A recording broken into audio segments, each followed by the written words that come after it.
ভাই সালাম। ওয়ালাইকুম আসসালাম। বিব্রত হওয়ার কিছু নাই। কয়দিন আর এরকম গাছের তলায় প্রেম করবা? সৌদি আরব যাইতে হইব না? তারপরে বিয়ে করে লয়ে যাবা। ওখানে মরুভূমিতে উটের পিঠে চড়ায় ঘুরবা। আপনার কথা যেন সত্যি হয় ভাই। ফারুক ভাই বিদেশ যেতে চাই সে, আমি যাই কি করবো? যে কারণে তোমার বান্ধবী ঝিলিক যাইব। স্বামী স্ত্রী না, আগে আমি যাবো, পরে স্ত্রীর বিষয়ে ঝিলিক যাইব। ওই রকম আগেও যাইব, তারপর স্ত্রীর বিষয়ে তুমি যাইবা। ও সব তোমার বাঙ্গায় বুঝিয়ে দেবো না। এই এদিকে কথা সারি তোর লগে। হাই ভাই আসতেছি। জবা তুমি একটু অপেক্ষা করো, ভাই কি বলে আমি শুনে আসতেছি। কি এমন কথা যে আমার সামনে বলা যাবে না?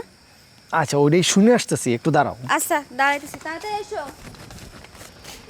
ভাই বাবাই তো 80,000 টাকায় গরু বেচতে রাজি না, কি করুম? মিলনের বাপে শ্বশুর বাড়ি থেকে টাকা আনছে, এমনকি তোরা সব কিছু ভাঙ্গিয়ে কুইতে ইশারায় বুঝোস না? ভাই আমার তো শ্বশুর বাড়ি নাই। তখন বিয়ার কথা চলতেছে। চলতেছে কিন্তু পাকা কথা তো এখন হয় নাই। আরে দূর বাটা, পাকা আর কাঁচা। জবার বাপের কাঁচা টাকার ব্যবসা। আর জবার মা এই বয়সেও যেই পরিমাণ গয়না পরে ঘুরে বেড়ায়, খেয়াল করছস? হ্যাঁ, হ্যাঁ তো জবারে কইলে জবাই তো তার বাপের কাছ থেকে 2 লাখ টাকা এনে দিতে পারে, বা আমার মার একটা বালা টালা এনে দিলেও তো হয়। কি কোন ভাই, আমি সৌদি যাই এটা জবা চাই না, তার উপরে আবার তার মায়ের বালায় না দিব বলে তো আমার মনে হইতেছে না। বালা না দেও, ওর বাপে টাকা দিব। জামাই বিদেশ যাইতেছে, হবু শ্বশুর একটা দায়িত্ব আছে না? ভাই আপনি কি আমরা যৌতুক চাইতে কইতেছেন? মিলনের বাপে শ্বশুর বাড়ি থেকে টাকা আনতে পারছে, তুমি কোন লাট সাহেবের পোলা যে তুমি যৌতুক নিতে পারবা না?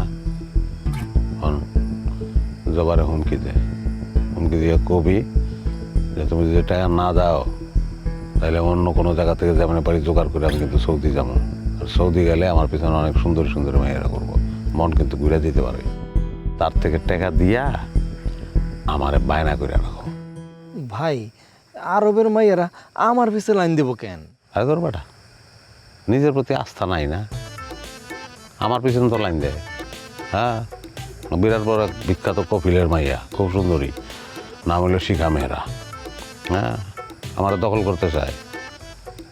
আমি তো পাত্তা পুত্তা দিতেছি না, আর এই কাজটা করবো না। কিন্তু ঝিলিকরে এটা কইছি, কওয়ার পরে ঝিলিকের কিন্তু খবর হয়ে গেছে, বুঝছো? যাই হোক, অনেক কিছুই কইলাম। এখন যদি যাইতে চাও বিদেশ, হ্যাঁ, তাহলে নিজের মাথাটা একটু খাটাও। ওখানে টোকা দিলে কিন্তু টাকা বাইরে দিব। গেলাম আমি। ঠিক আছে, আসসালামু আলাইকুম। ওয়ালাইকুম আসসালাম। কি কইলো? এই টাকা ফেরত চাইছিলা? পাগল নাকি? উল্টা আরো 2 দিন সময় বেশি ছিলাম, এর মধ্যে যেভাবেই পারি টাকা পয়সা ম্যানেজ করে দেবো। আর আমার ভিসা রাস্তায় আটকে আছে। তোমারে আমি কত কইরা কইছি, তুমি আমার কোনো কথাই শোনো না। তুমি আসলে আমারই ভালোই বাসো না। তুমি আমার চোখের সামনে থেকে যাও। কি ব্যাপার, দাঁড়িয়ে আছো কেন? যাও।